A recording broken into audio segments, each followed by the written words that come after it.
Hello everyone and welcome to Emiris Sewing Corner. Well, today I'll be showing you Sewing Basics 101 for needles and fabric. I'm going to be focusing more on needles rather than fabric today. I will be making a separate video just for fabrics and their uses, but for now I'm going to be telling you all the uses for needles and the effects they have on fabrics. So the first needle we have here is a ballpoint needle, which has a rounded tip which pushes fibers instead of cutting them. Ballpoints are great for knits and fleeces and just other types of fabrics that you don't want completely being cut.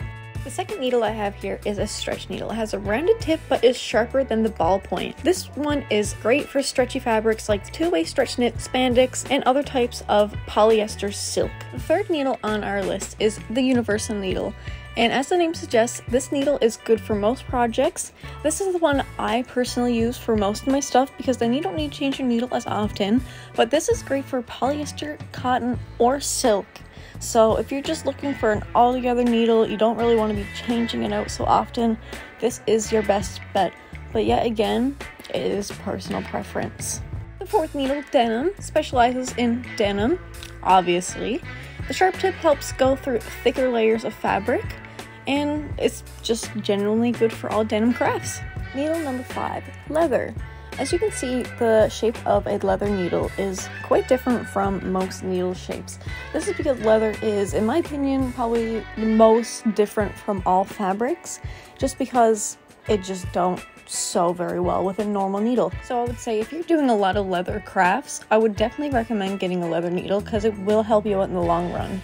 And the sixth needle that I'm going to be talking about, and the last, is the sharp needle, which is designed to cut through thicker layers of fabric. So if you can't tell by this list, the duller the needle, the less it will cut through. The sharper, the more layers it will cut through. Tips for needles and fabrics. The bigger the needle size, the harder the needle will go through the fabric. Big sizes for thick fabrics and layers, and smaller sizes for thinner fabrics. I always go for needles around 80 to 90 in sizing. I find these work best and don't snap as easy. Sewing machine settings can affect the way your thread, fabric, and needles react to each other. So when troubleshooting, keep in mind that the thread pressure you have your sewing machine set to can make things really difficult. When settings are array, threads will snap, bobbins will tangle, and other mishaps. The last tip I would like to give is that everything is a big trial and error when it comes to learning to sew. You have to find a happy medium within your sewing machine, and once you find something that works for you, stick to it.